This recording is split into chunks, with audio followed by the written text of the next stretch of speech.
Hello, welcome to Ennara Reacts. Today I'm watching another clip from the Fat Electrician. This one is called The Most Gangster Dad of World War II. Pappy Gunn. So let's see what that's about. Whether they're willing to admit it or not, every single dad has thought about in his head the things that he would do to save his kids, and he also likes to think that somehow, if the situation required it, he would rise to the occasion and become a superhero to do so. Well, this is a story about a man that actually did that. Today we're talking about Paul Irvin Gunn, aka Pappy. General Kenny, the man in charge of the entire United States Army Air Force after his time in service, after having hundreds of thousands of men serve underneath him, wrote a book about two of them. One of them is about Dick Bong, America's ace of aces, the greatest fighter pilot in American history, and the other is about Pappy, a 42-year-old retired Navy carrier pilot that was working as a civilian pilot in Manila in the Philippines when the Japanese attacked. When things started going south in the Philippines, General MacArthur's staff told Pappy that they needed him to fly a bunch of very important VIPs from the Philippines all the way to Australia to safety. They told him that Manila was going to be defended and he would have time to take the VIPs to Australia, come back, pick up his family, and evacuate them as well. Oh, the lie detector determined that was a lie. They lied. By the time Pappy had reached Australia, he was informed that MacArthur had declared Manila an open city and it had fallen into the hands of the Japanese with zero resistance. His family was then taken and placed in an internment camp at Santo Tomas.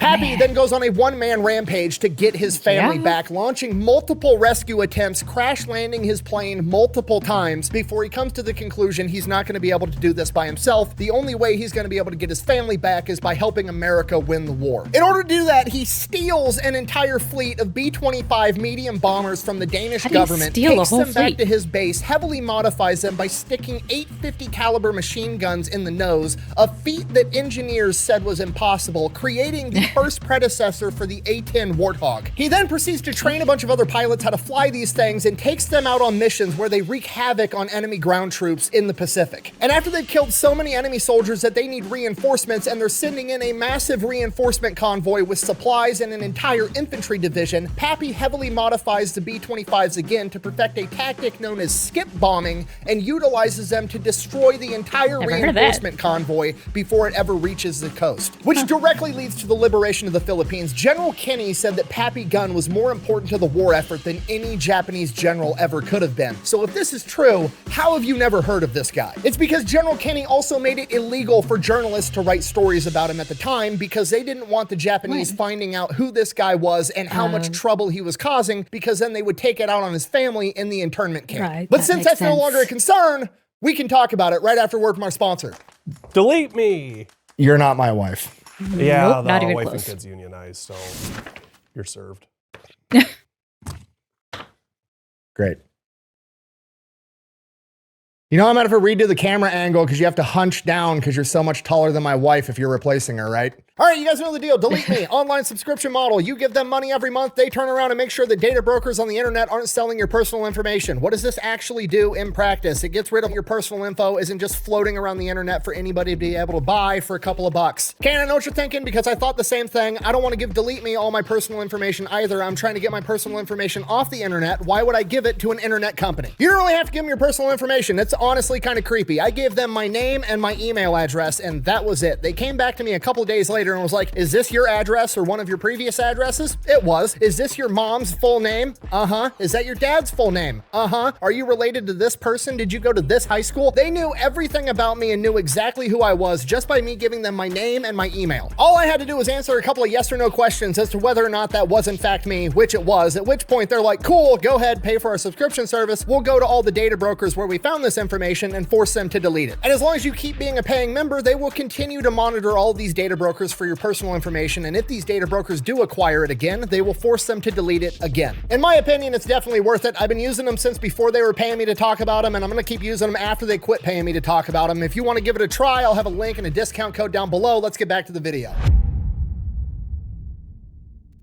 Our story begins October 18th, 1899 in Quitman, Arkansas, when a young Paul Irvin Gunn is born. He is one of 9 kids. He has 5 older sisters, and he is the oldest son. At the age of 7, his dad passes away. His 5 older sisters have already married and moved out of the house, and he is at this point the oldest child. He is now the man of the house at 7 years old. From this point on, he becomes a workaholic for the rest of his life. If he's not helping his mom on the farm, he's going out, he's shining shoes in town, and then eventually he gets a job working for a mechanic in town, working on cars, where he becomes a brilliant mechanic at a very young age. Hi, my name is Giuseppe, and I'm a 9-year-old car enthusiast. So brilliant that by the time he's a teenager, he's actually able to take a bunch of old wrecked cars in the salvage yard behind the mechanic shop and cobble them together to make a car that he can drive for himself. And not only does this car drive, it's the fastest car anybody's ever seen. He loves it. He loves working on cars. He likes going fast. He wants to be a race car driver. And then one day he sees a plane which goes even faster than a race car. So he decides he wants to be a pilot. And the best place to do that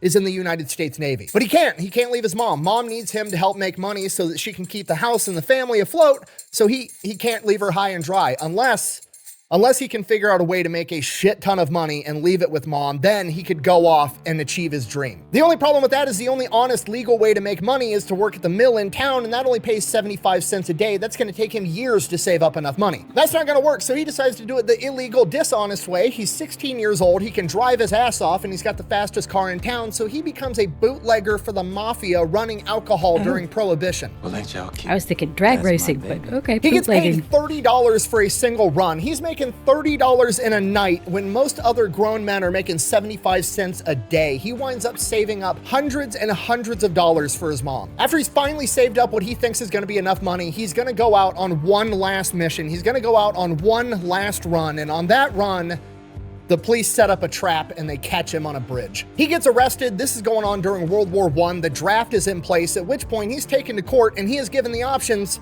go to the military or go to jail. And he's like, He's gonna go to the well, military this is anyway. perfect. I was planning on going to the military anyways. So he goes. This is your plan. And it worked. Every step of the way.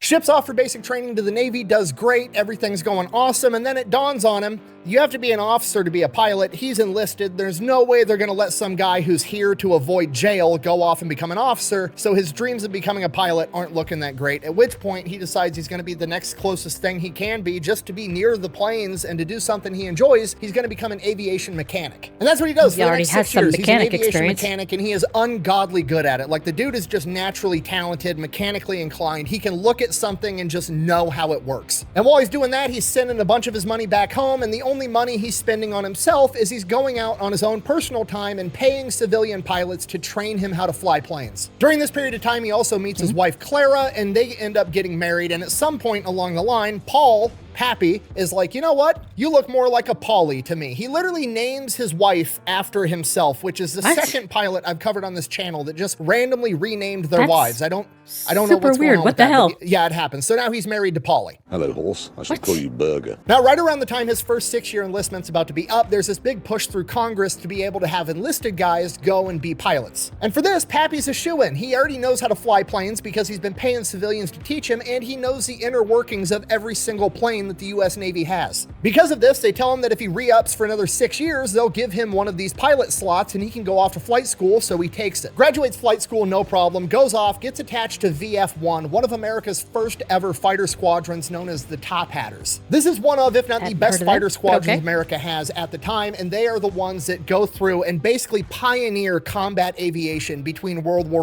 I and World War II. These are the guys that perfected carrier landings, aircraft carrier warfare. Pappy was there for all of it. Towards the end of his time at VF-1, he's also selected as one of the pilots that goes out and searches for Amelia Earhart after she was lost. He then spends the last couple of years of his 20-year career as a flight instructor before retiring. Oh, also, during his 20-year military career, in the back half of it, he started having trouble having a bunch of cavities, and he just kept going back to the dentist to get his mouth drilled in and get these cavities filled, and eventually it was taking up too much of his time. It was taking up too much time away from the flight line, and he didn't like it, so he just goes to the Navy dentist and is like, hey, just pull all my teeth out and give me dentures. And the Navy dentist is like, absolutely not. And Pappy Gunn is like, fine. So he goes into the civilian market and has a civilian dentist pull out all of his teeth and give him dentures. Like I said, What the the dude hell? is a workaholic.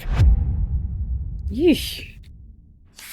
So Pappy retires from the Navy. Pappy and Polly move the family out to the Philippines in Manila. They've got 2 sons and 2 daughters, and they're living out in the Philippines. And Pappy is a founding member of Philippine Airlines. They've got a couple of Beech 18 planes, and they're flying people all over the area. This goes on for a couple of years. Pappy's retired. He's still flying planes. He's got his dream job. He's got his wife. He's got his kids. Because of the exchange rate between American currency and Filipino currency, they're basically very wealthy. They have servants working in the house. Things are great. He's retired. He's done. He's achieved everything. He's successful. And then World War II starts. America's not involved yet, but Pappy can see the writing on the wall. There's only so many airstrips in the Philippines, and Pappy's airline, Philippine Airlines, shares the same airstrips as the United States Air Force, and he can see that the United States Air Force is building up more planes and more troops and bringing in more supplies. They're getting ready for something, and Pappy knows that because he spent 20 years in the Navy. So he goes to his wife, Polly, and is like, hey, you and the kids need to go back to America. You need to go to Florida. If something happens here, we're not going to be able to hold up. Like, yeah, they're building up troops, but it's not going to be enough if the Japanese decide to attack. You need to get sent back home. Polly, his wife, absolutely refuses. She's not leaving. Okay, fine. Now, by this point, Pappy's been in the Philippines for years. Everybody in the aviation community knows who he is. He's the best pilot around. If you need a pilot to get you somewhere nobody else feels comfortable getting you, or you need to fly through a storm, Pappy's the guy you go to. And on December 7th, 1941 is one of these cases. Pappy's plane gets chartered to fly through a storm. Pappy does it, flies through the storm, no problem, lands. When he lands, he blows out a tire on his landing equipment. He's now stranded on this smaller island until he can get this tire fixed. Not a big deal. Until he hears all the radio transmissions that the Japanese have just attacked Pearl Harbor. Oh shit, he needs to get home right now. So he goes, he gets on a boat, and then he gets on a train, and then he gets on a bus. He travels for an entire day and eventually makes it home, hasn't slept in 2 days, walks through the door, absolutely furious. The family's freaking out. His kids are like between the ages of 8 and 14. He's pissed off. He's telling Polly, damn it, you should have listened to me. Now it's going to be too late to get you out. I needed you to leave. Now the Japanese are coming here to attack us next, and I'm not going to be able to get you out. But he's going to have to, so he leaves. He goes back to the airfield, Nichols Field, and he goes to where his hangar is with all of his airplanes, and he separates his planes out, sticking them in the spots that are least likely to get attacked by the Japanese, not if, but when they launch an air raid, because it's probably going to be tonight. He needs to save his planes so that he's going to be able to save his family. And at this point, Pappy's like the only one that's just ratcheted up to 11. Like, everybody else is like freaked out and sad. Pappy is like the one dude around that knows that the Japanese are on their way. He served 20 years in the Navy. He knows the only reason the Japanese would attack Pearl Harbor and cripple the American Navy was so that they could attack everywhere else in the Pacific theater with impunity, and that's exactly what they're going to do. On top of that, he also knows the atrocities that the Japanese military committed at Nanking and in China, killing and murdering innocent civilians and torturing them for fun. So he's freaking out, and he's trying to figure out how to get his family off of this island. And while this is going on, he finds out that, oh, I was correct, because the Japanese just attacked Clark Airfield, where all of the American heavy bombers are for the entire area, which was the biggest thing defending the Philippines. And the Japanese destroyed almost all of the American bomber fleet because MacArthur, even though he had time and he had warning from Pearl Harbor that the Japanese were coming, decided, now we'll just leave the bombers on the ground so the enemy can go by and drop bombs on top of fucking not moving targets on the runway. Perfect. Jeez. That shit is crazy. I really don't like that guy. So he finishes up hiding his Beech 18s the best that he can, goes back home, has the family cover all the windows with tarps and blankets to restrict any light movement. He's freaking out because his house is only a mile away from Nichols Airfield, and from the sky, you can't tell that it's not part of the military base. It's a good chance his house is going to get hit if the Japanese attack. He has the entire family sleep in the living room. He has a game plan. He's like, okay, one of us has to be up at all times. If we hear enemy planes, here's what we're going to do. We're going to go out into the front yard. Our yard has this like brick wall perimeter around it. You're gonna lay belly down next to that brick wall outside of the house with your mouth open the entire time. Daughter, like, why with your mouth open? So the shockwave from a bomb doesn't blow your eardrums out. At this point, the family's shitting their pants. They realize how serious things are getting, and everybody's panicked. Pappy, who already hasn't slept in 2 days, takes the first shift. He's up till like 2 in the morning. He's dog-ass tired, hasn't slept in 48 hours. He's about to go wake up Polly to take the next shift, and right at about 2:30, he hears planes off in the distance, and he's listening, and he's listening, and he's so experienced as a mechanic and an aviator, he doesn't recognize that plane. And if Pappy doesn't recognize it, it's not a plane that's from the Philippines, and it's not a plane that's in the U.S. arsenal. It's the Japanese. Pappy wakes the entire family up, they rush outside, and they all get to lay belly down next to the brick wall in their front yard with their mouths open and watch Nichols Field a mile away get bombed to shit. Next morning, Pappy goes and finds an apartment deep into a residential area on Manila, somewhere that's going to be far away from any military objectives, so hopefully they're not going to get hit there. Moves the family into this apartment, and then immediately goes to check and see if his planes survived. Luckily, 2 of his Beech 18s made it through the bombing. But they're going to come back tonight, and they're going to hit it again. He's got to move these planes. He's thinking about where the fuck do I hide these planes and still be able to use them to take off? And he remembers that there's an abandoned airstrip from years ago right next to an old Chinese cemetery in Manila. He takes the planes, flies them to this abandoned cemetery, and then hides them in there. But now he's still got to be able to hide the airstrip because, yeah, the Japanese probably don't know about it right now just from looking at maps and stuff because it's so old and it's been abandoned. But if they're flying over doing reconnaissance, they're going to spot it eventually, and then they're going to bomb the airstrip, and then he can't take off, and then he can't use his planes. So he has to hide an entire airstrip from aerial view. So he gets a bunch of his employees from Philippine Airlines, and they work all day constructing sheds and makeshift shacks and putting them on wheels so that they can wheel them onto the airstrip and make it look like a homeless encampment or a slum and not an airstrip from an aerial view. He then heads over to the Navy office in Manila and is like, hey, are you guys calling me back into service? What do you need? What are we doing? Everybody at the Navy, nobody has any fucking clue what's going on. Everything's chaos. They basically like shrug their shoulders and are like, I don't know, bro. We haven't heard anything. So then he goes to check in with the Army Air Force, and the Army Air Force is like, hey, we're confiscating every civilian plane, everything we need, we're confiscating all of it. It's ours now. So we're going to take your Beech 18s. You can give them to us, and then you can go fend for yourself with your family in Manila, or since you're a pilot, we'll commission you right now, and you can be a United States Army Air Force pilot. And Pappy's like, fucking, I guess I'm gonna be a pilot, and he gets commissioned as a captain on the spot at the age of 42, just so we're all clear, which is ancient in military standards. Things aren't so bad.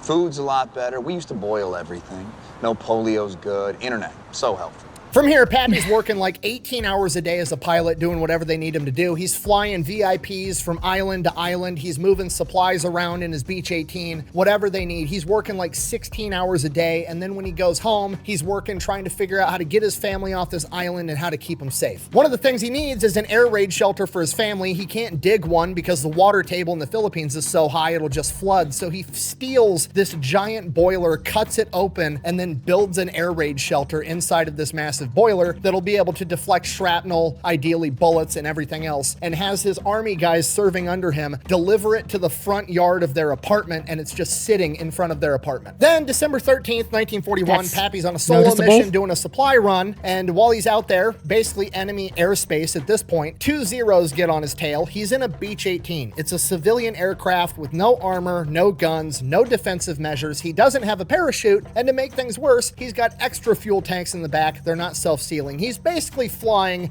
a giant incendiary bomb, and he has no way of defending himself. It's not the plane, it's the pilot. The Zeros start shooting at him. Pappy does the only thing he can do. He dives down, gets like feet off the ground. He's bobbing and weaving in between trees, hills, flying nape of the earth. Anything he can do to try to lose these Zeros, he's doing it. Could they not tell he was a civilian plane? They wind up shooting out his right engine and hitting his fuselage. He winds up losing the Zeros, but now he smells fuel. They punctured his fuel tanks. They're not self-sealing. He still has a huge problem on his hand. He's not going to be able to make it far on one engine, so he goes to the nearest Allied airfield. He approaches. He radios in. No response. Radios in, no response. He has to land this plane like right now. As he makes his approach, Allied forces start lighting him up with anti-aircraft fire, hitting his plane even more. Stop blowing holes in my ship! Pappy peels off, somehow manages to limp the plane all the way back to Nichols Field, a mile from his house, and as he approaches Nichols Field at night, he radios in. Still, no response from anybody. The radios have been knocked out in the previous air raids, and he's approaching, goes to hit the landing gear.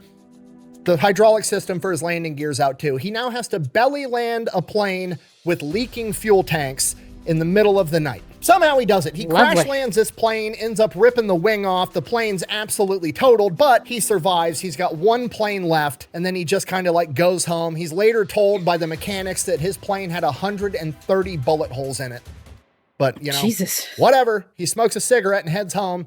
Gets home late at night. Paulie asks him how his day was, and he's just like, it was good. He didn't want to worry her. Shortly after this, the Japanese start landing ground troops absolutely everywhere. And Pappy's like, I need to figure out where to get my family. I have to get them out of Manila, like right now. And for the same reason, this is also the same time that the Army chain of command is like, we need to get out all of our super important VIPs, like right now. Pappy, being one of the best pilots they have, gets selected to fly out General Barradin, the head of the U.S. Army Air Force at this point in time. And he basically tells them, no, sorry, I got to get my family out. I've got more important shit to do. Figure out how to get your own VIP to Australia. At which point he is ordered to take General Barradin, and he is assured by the chain of command that Manila is going to be defended. He will have time to make it back and then save his family. Uh-huh. It's working. So he does it. He follows orders. He flies General Barradin and his staff to Australia, and by the time he lands in Australia, he finds out that MacArthur has declared Manila an open city, and it has been turned over to the Japanese with zero resistance. His family, for all intents and purposes, as far as he knows, is either dead or put in a Japanese internment camp.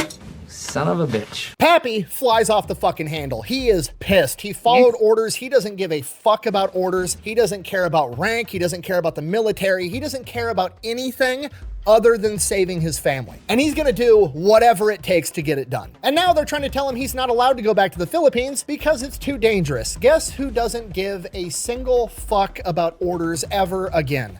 Pappy Gunn. So he goes out and somehow or another, he acquires $3,500 and then finds somebody that's already headed back to Manila on orders, bribes them with $3,500, gives them his wedding ring and a note that says, get this to Polly at this address. And that letter tells her, have the kids ready, pack one bag apiece, be on this road at this time. I'll be there to pick you up. 10 days later, Pappy steals a military plane, flies it into the Philippines with no escort in enemy territory, completely unguarded at night, lands it on the civilian road that he told his wife to meet him at, and he sits there and he waits, and he waits, and he waits, and his family doesn't show up. So he does the only thing he can do. He heads back to Australia. Already in an internment camp.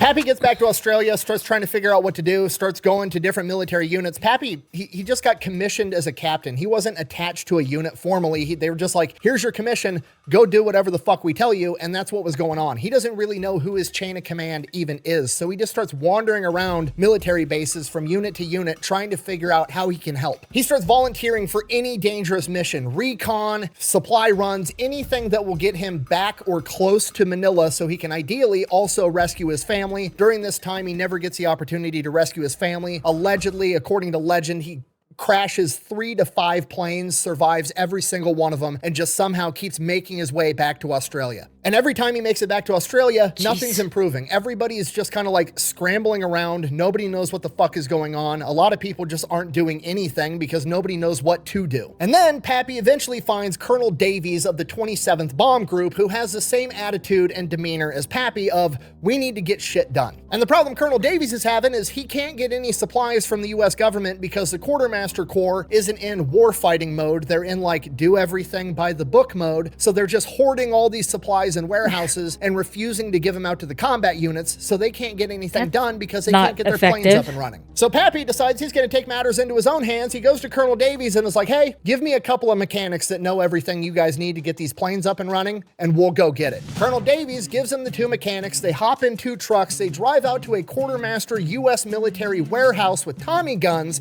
and rob the warehouse. A couple hours later, Pappy and the 2 mechanics come rolling back up to Colonel Davies' base with all the shit they needed to get these planes up and running, and Colonel Davies is like, do I want to know how you got this? And Pappy's like, nope. To which Colonel Davies replies, good, get more. And for a while, this becomes Pappy's new job, strategically transferring equipment to an alternate location for Colonel Davies. Whatever he needs, he gets, and whatever he can't get, he figures out how to make. And if he can't make it on the spot, he goes out to machine shops in Australia and convinces them to make it for him. Nobody knows where he got the money to do it. He wasn't going to rob civilians. They're not the ones that lied to him and got his family put in an internment camp, so he doesn't want to screw them over. He somehow manages to pay the Australian manufacturing shops for all the aircraft parts they need. Nobody knows where he got the money, but he amassed $16,000 in receipts, which is approximately like $320,000 today.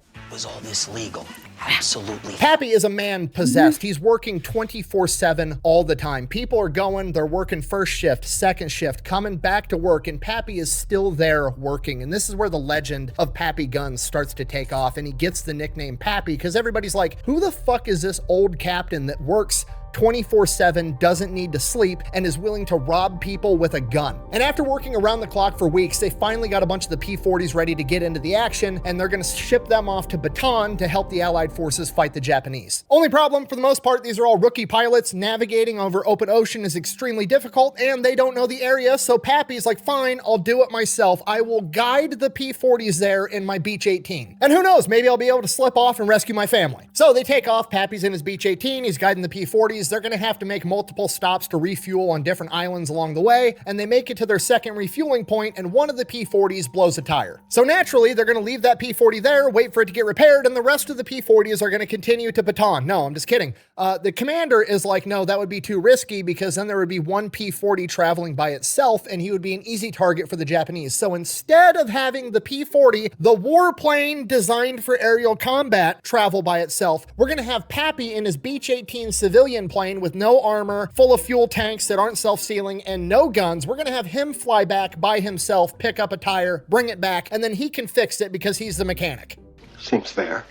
Pappy's like, fine, whatever, flies back, gets the tire, flies back to this island. When he gets back to the island, fixes the tire, and then he's informed that the Japanese have just captured the Dutch East Indies, which was their next refueling point, so now they can't make it to Bataan. At this point, the P-40s get diverted, they get sent out to Java. Pappy takes them to Java, then he heads back to Australia, and at this point, he now realizes the only plane with enough fuel to be able to make it from Australia straight to the Philippines is going to be a massive bomber, and he doesn't have that plane, so he's going to have to acquire one if he wants to save his family. So Pappy gets back to Australia, goes out to the junkyard. The junkyard is just being salvaged to death. Like, there's no supplies, everybody's cannibalizing everything to keep planes in the air, but he finds this B-17 that's just completely destroyed. It's all shot up, it's ruined, it's been dug through for any valuable parts, but they're not Pappy. Pappy finds this B-17. It says Miss EMF painted on the side, which he later found out meant every morning fixing, because before it was decommissioned, they had to work on it every single day to keep this plane in the air. Pappy goes to work around the clock, working on Miss EMF, stealing all the parts that he needs, and he gets this B-17 to the point that it can fly. And unlike his civilian Beech 18, this can carry guns and ammunition, which is something Pappy definitely wants. So that's exactly what he gets. We don't really know how for sure, but allegedly the word on the street is by this point in time, Pappy had started carrying 2 Colt 45s on a chest rig on either side of his body, and he convinced a supply sergeant and some aviation mechanics to load up his plane at gunpoint. He then proceeds to go on multiple combat bombing missions by himself under no orders. Then the next opportunity to get to the Philippines arises. Basically, what's going on at this point is Allied forces on the ground are just getting ravaged by malaria. They need to get malaria medication smuggled into the Philippines to keep their troops up and fighting. So they're going to get all this malaria medication, and they need a crazy pilot to fly all the way there, and Pappy volunteers, thinking it's going to be another opportunity to get close to my family. Maybe I'll be able to rescue him. So he loads up his plane with quinine, malaria medication, and flies straight towards Bataan. On the way there, about 12 hours in, Japanese Zeros spot him. They come in, they shoot him down. Pappy's somehow able to limp this thing to the nearest island where he has to crash land into a coconut grove. Pappy then links up with friendlies on the island, finds out that his family is still alive, and then figures out a way to make his way back to Australia. A submarine comes and picks him up. When he gets back to Australia, he goes, he checks out the flight line, and there is 14 brand new B-25 medium bombers fresh off the factory line sitting there. Pappy is immediately pumped, like, okay, we're getting new planes, we're gonna be able to fight this war, we're gonna win, I'm gonna get my family back. Pappy starts talking with the NCO that's on the flight line, you know, taking care of these planes, and he informs him, oh, actually, these planes aren't for America, even though they're made by America in American factories. These planes actually belong to the Dutch Air Force, which is in shambles, and they don't even have enough men to man these planes. Immediately, Pappy's pissed, like, what the fuck are you, what are you talking about? We've got American pilots sitting around that don't have planes that are ready to go get into combat, and these are just gonna sit here empty. And the NCO's just like, yep, pretty much that's about it. How about no? Without a doubt, the dumbest thing I've ever heard. So Pappy immediately goes to Colonel Davies, tells Colonel Davies what's going on. Colonel Davies kicks it up to his chain of command, and the general above Colonel Davies writes an order for the American military to seize those B-25s. Have the Dutch agreed to this? No. Does Pappy care? Also no. So Pappy and a bunch of his boys roll up to this Dutch airfield, and they're like, hey, we're supposed to take these planes. Here's our written orders. And the Dutch are like, what the fuck are you talking about? Nobody told us anything about this. No, you're not taking our planes. We need to look into this. We need to run this up our chain of command. You know, pretty understandable, normal chain of procedure that they're asking here. And Pappy's like, oh, sure, go ahead. You mind if we go look at the planes while you guys figure that out? And they're like, yeah, go ahead, go look at them, whatever. They go in the office to check this with the chain of command. Pappy and his guys hop in the planes and just fucking take off. By the time they land back at their airfield, the Dutch have already radioed up to the American chain of command. There's some major from a different chain of command that's there barking orders saying, we need to take the planes back right now. You stole these planes, blah, blah, blah, blah, blah. Colonel Davies comes around the corner and is like, what orders do you have to make us send these planes back? And he's like, I have verbal orders from so-and-so. And he's like, cool, well, I have written orders right here, and written orders trump verbal orders, so fuck off, the planes are ours. Yeah.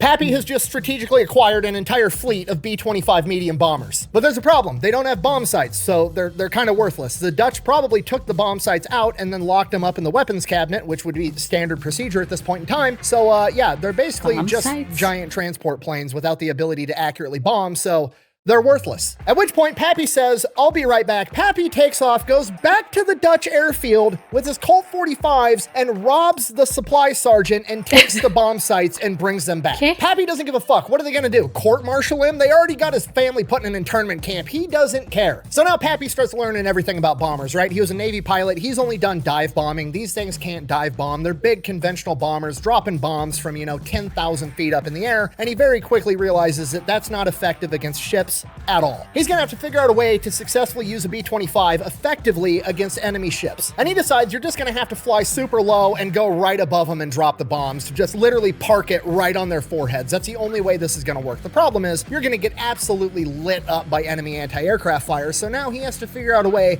to suppress the enemy anti-aircraft fire. So he goes out and he acquires an A-20 Havoc, a light bomber, and then he also goes out and acquires 6 50 caliber machine guns and figures out a way to mount them in the nose. And the A-20 Havoc is going to go in and strafe the entire deck, taking out the anti-aircraft guns, or at the very least suppressing them so they can't shoot at the B-25s, and the B-25s are going to fly right over the top and bomb the fuck out of the ship and sink it. That's the plan. Okay, and just so we're on the same page, I'm like, oh, he throws some 50 cals in a plane. You don't just throw 6 50 caliber machine guns in the nose of a plane, okay? You're looking at like thousands of pounds of extra weight between the guns and the ammunition in the nose of the plane, throwing off the weight, the center of gravity, the aerodynamics, absolutely everything. Regardless, Pappy works around the clock and figures out how to make it work. And then it dawns on him, well, what if I do the same thing to the B-25s? Then they can light up the enemy anti-aircraft fire on their way in as well. It's even more suppressing fire. That's how Dad did it.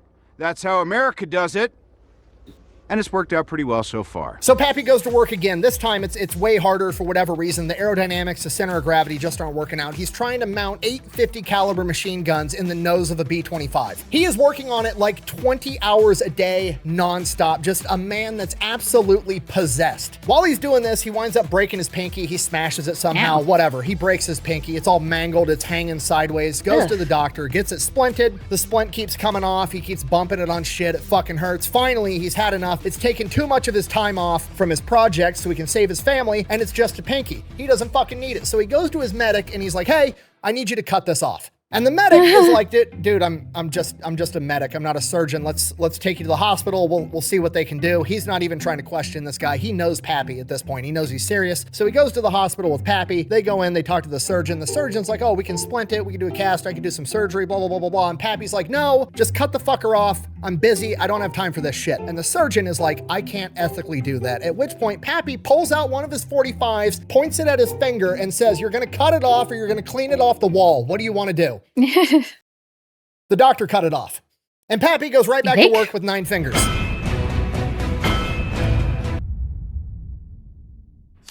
By this point, he's got a functioning prototype. He's going up on combat missions in a plane that's not tested, managing to keep this thing in the air while it's so heavy in the nose. And the first time he fires it in combat, it almost knocks the plane out of the sky and rips the guns right out of the nose cone, ripping the entire thing off. Luckily, he manages to keep it in the air, brings it back. It's okay, I got the useful data. He reinforces the nose cone. He figures out how to mount the 50 calibers directly to the airframe. He's making this work. Also around this time, he acquires a pet lizard that he names Sam. Apparently it's just some big ass lizard that sits on his shoulder all day and hisses at people when they walk by while he's working.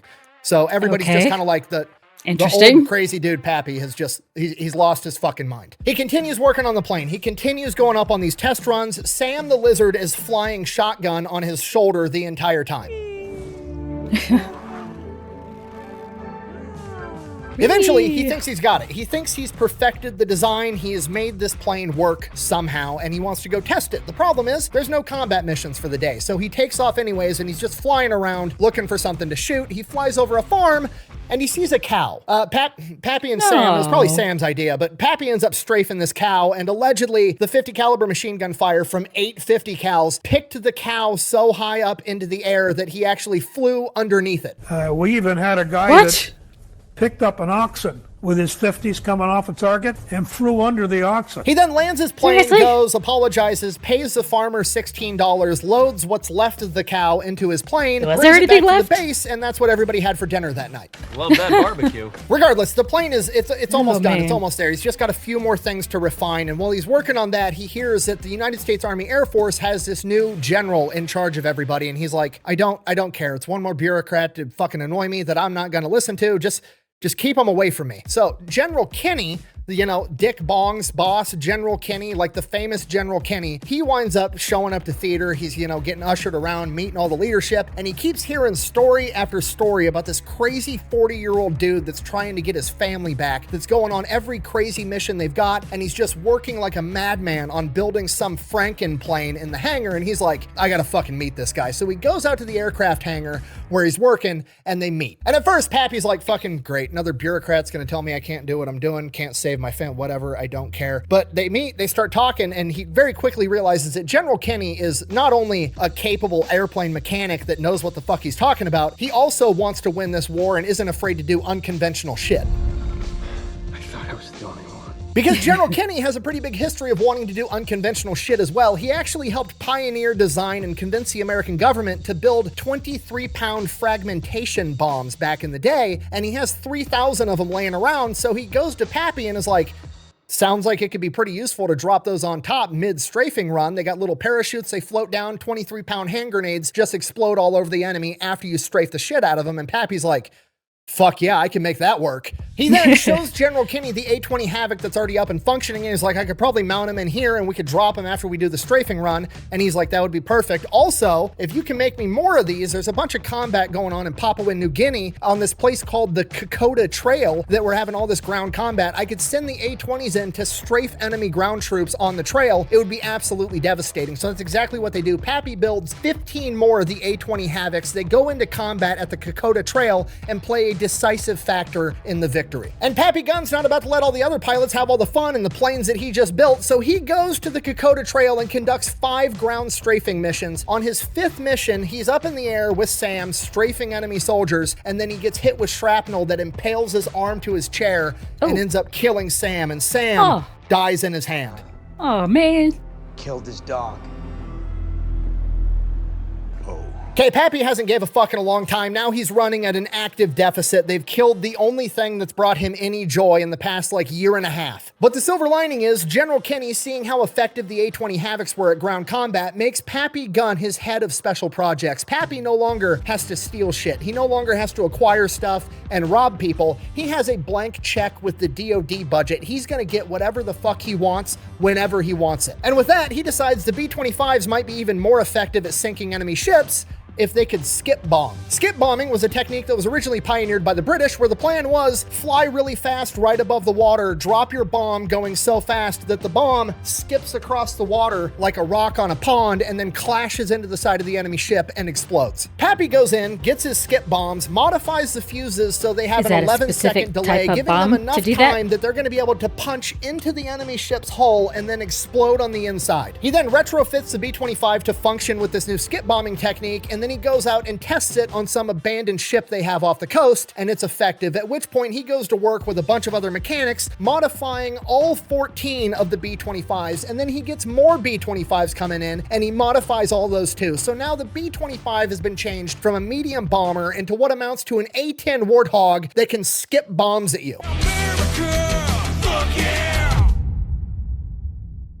Late February 1943, things in the Pacific Theater are, the tide is starting to turn. On the ground, both sides are sucking. It's turning into a war of attrition. Both sides, the American and the Japanese, are struggling to get their guys troops, supplies, and reinforcements. Military intelligence has found out that the Japanese are launching a major reinforcement operation for New Guinea, where they're sending in an entire division of Japanese Marines. They're going to be coming in on 8 troop transports, being escorted by 8 Japanese destroyers. If they can somehow prevent these troops from making it to New Guinea and destroy their ships, America's going to be able to take it over that much faster. If so facto, the war ends sooner. Pappy gets his family back. Pappy is all about it. It's time to throw in the B-25s. All right, so here's the plan. Obviously, these ships are going to have fighter cover from a bunch of Japanese Zeros. We're going to send in America's new badass fighter plane, the P-38 Lightning. They're going to go clear out the Zeros. Then we're going to send in a bunch of B-17 conventional bombers. They're going to drop their bombs from like 10,000 feet up in the air. It's going to be horrifically ineffective. But we know that. It's part of the plan. We're not dropping those bombs because we think they're going to sink the ships. We're dropping those bombs because it's going to force the ships to break out of their formation and create chaos. After their formation's shattered, then we send in the A-20s to strafe the decks and suppress the enemy anti-aircraft, and then we send in the B-25s to suppress them even more and skip bombs right into the sides of their hulls. It's a good plan. Pappy's excited. General Kinney steps in and is like, no, you're too valuable to lose in combat. You're not allowed to go. So naturally, Pappy goes anyways. March 3rd, 1943, Battle of the Bismarck Sea. Everything goes according to plan. The P-38s go in, they take out the Zeros. The B-17s go in, they drop their bombs, they scatter the enemy formation, creating chaos. The A-20s go in, and this is where things take an unprecedented turn. You see, the Japanese didn't know that the A-20 strafer was a thing yet. So when they saw a bunch of light bombers approaching at low altitude, they naturally assumed that they were torpedo bombers because obviously that's the only thing that could be. Now, the doctrine for dealing with torpedo bombers, if you're a ship, is to turn towards the torpedo bombers so you reduce how big of a target you are, because if you let them be on your full broadside, they can hit the whole side of their ship. But if you turn to face them, they'd have to hit you dead on right on the front for a torpedo to be effective. So all their ships start turning towards the A-20 Havocs, assuming they're torpedo bombers. And what that does is it lines it up so that the A-20 Havocs, instead of strafing width-wise across the deck, are able to strafe the entire deck from bow to stern. I love it when a plan comes together. And those decks are covered in enemy infantry soldiers, by the way, or at least they were. Did you ever kill anybody? And he goes, I threw grenades into bunkers. I go, were there people in there? He goes, there were. Yeah. Then the B-25s come in, strafing and skipping bombs right into the sides of the hull. By the time the smoke settles, they've sunk all 8 enemy troop transports and 4 of the destroyers. And the death toll for the Japanese men on board range anywhere from 3 to 10,000. And that's it. Pappy is pretty much the driving factor and the mastermind behind the liberation of New Guinea. After seeing this, General Kinney radios back to America and is like, hey, we need to just start making the B-25s like this from the factory. He sends like the designs, the rough sketches, the gist, the idea, and the engineers back home in America are like, that's not possible. You can't put that much weight in the front of a B-25. This will never work. It's against the laws of physics. Already working. So Kenny is like, fuck this. Pappy, pack your shit up. You're going to America. You're going to show them how to build a fucking plane. Pappy goes back to America, goes into this boardroom of all these engineers, all these, smart people that know what the fuck is going on, and they explain to him why this would never work, why it's physically impossible, blah, blah, blah, blah, blah. And Pappy's like, it works. I've done it. We did it with like 25 B-25s already, and we sank a bunch of Japanese ships. By the way, here's a bunch of pictures because I rigged cameras up to all my B-55s too, so I could yell World Star while I fucking did it.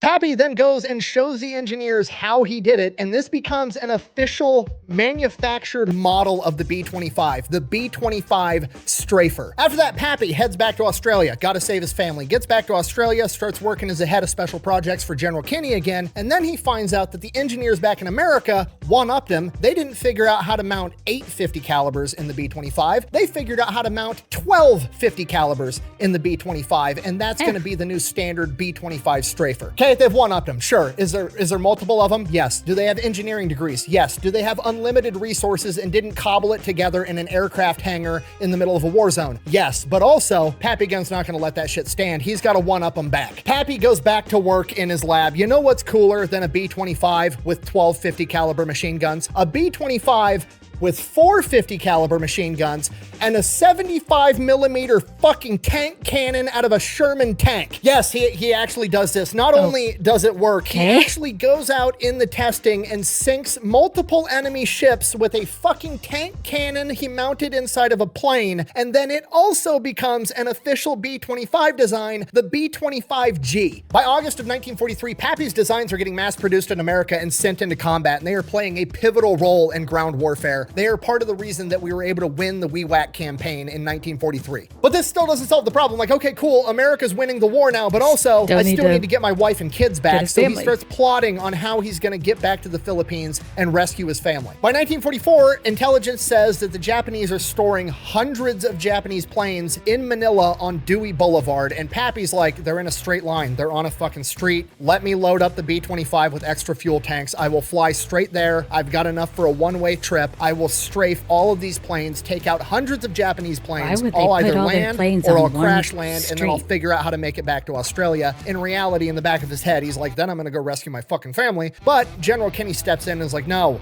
absolutely not. You're too valuable. By September of 1944, America's gearing up to re-invade and retake the Philippines, and Pappy's like, let me go in. I'll organize guerrillas. I'll start fighting right now. And General Kenny, again, is like, dude, no, you are more valuable to me than a Japanese general. We're not doing this. You're staying here. Then, as the plans for the invasion of the Philippines get drawn up, they come to the realization that the American aircraft carriers aren't going to be enough to be able to maintain or even compete for air superiority, and they're going to need a landing strip somewhere in the area, preferably in Leyte. Problem, there isn't one. So they're literally, if this plan's going to work, they're going to have to send in a forward engineer party that's going to have to take the beach, get rid of all the Japanese there, and then build a fucking airstrip in a matter of like a day or two if they're going to have any chance of retaking the Philippines.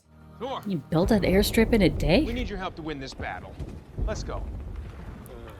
It's something that's just, it's not possible. But luckily they have one guy that can do the impossible, Pappy Gunn. Pappy then hand selects his entire raiding and construction crew, makes an amphibious landing in Leyte, takes the beach, and builds a fucking airstrip big enough for every American heavy bomber to land on in the matter of 3 days. And on the very first of those 3 days, it becomes very apparent that some heavy equipment would be pretty fucking handy, like, I don't know, a bulldozer. So Pappy takes off on his own behind enemy lines and steals a Japanese bulldozer and then uses that to build the airstrip. After they get this airstrip up and running, the Japanese bomb the airstrip, and Pappy dives underneath a Jeep and he gets hit with a white phosphorus bomb. And he wakes up in the hospital after being in a coma. Phosphorus, no joke. When he finally wakes up out of his coma, he has excruciating pain that seems to be agitated by like noise. Any music, loudspeakers, anything just makes this searing pain in his arm where he was hit with this white phosphorus go crazy, so much so that it makes him pass out. The doctors evaluate him. They tell him it's all in his head. They tell him he's making it up. He's malingering. He's trying to get out of combat. They obviously don't know who the fuck Pappy Gunn is. He's just another wounded soldier to them. And this goes on for weeks, just excruciating pain, so much so he's blacking out constantly. He feels horrible. He's like on his deathbed. It's actively killing him. And then General Kenny finds out what's going on, chews out all the doctors like, this dude's a fucking hero. He's not malingering. Trust me, I have to do everything I can to keep him out of combat. Whatever's going on, he's not fucking faking it. Check him out again. They do more and more. They check him. They finally do an exploratory surgery and find out that a piece of the white phosphorus, which is extremely fucking hot, had entered his body and seared one of the nerves in his arm, and it was still open and red and pissed off, and that's how he was getting agitated by sound. So they go in there and cut everything out, patch him up, and now he's just in the hospital recovering. And while he's in the hospital recovering, he gets more visitors. His wife and kids. While he was in the hospital, America had liberated the Philippines, including Santo Tomas internment camp, where his family was being held, and they managed to survive. After his family had been liberated, it took them a couple of days to make their way to the hospital where Pappy was being held, and the entire time, every different person they got handed off to was like, holy shit, you're you're Pappy Gunn's wife and kids. All they could hear about was all the legendary exploits and what their dad did to save them and how he's the reason that they're getting saved this early in the war. And then Pappy Gunn got to hear all the stories of what they had been up to for the past couple of years. And in this internment camp, they were starved, they were beaten, they were treated horribly. His wife came down with appendicitis and they didn't have general anesthesia, and she had to have her appendix removed while she was awake. And as the stories went on, as horrific as they were, there was a silver lining, and it was the fact that his kids took after him. His daughter had a cyst on her spine and had to have surgery, and she was in a full body cast for months. She used that body cast to hide and smuggle intel in and out of the camp to guerrilla fighting groups. Quite literally, some of the intel that was probably used by Pappy to help save them was delivered by them. His sons would break out of the camp at night and go steal food and smuggle it back in to feed their sisters and their mom, themselves, and other people. The entire time, Pappy Gunn was fighting his ass off to get back to his family. They were doing the exact same thing to get back to him, and that is the best ending to one of the best stories I think I've ever told. Thank you for watching. Best way to support the channel is go buy some merch, maybe drink some Echelon. All that's available over at thefatelectrician.com. Quack bang, out. This is one of those stories that I really hope gets made into a movie, but I know that they would ruin it at the same time because that seems too unrealistic. Bah. Well, there you go. Paul Pappy Gunn. Yeah. I think he qualifies as one of the most gangster dads. That's pretty insane. And what they revealed his family did too by themselves to survive and smuggle out intel and what have you. That's pretty extraordinary too. It was pretty messed up in the first place that he was told that he would have time to come back and get his family, and then they were captured. But it led to all kinds of inventive planes and various other things. So there you go. I will put a link to the original in the description. And thanks for watching. Remember to hit like and subscribe.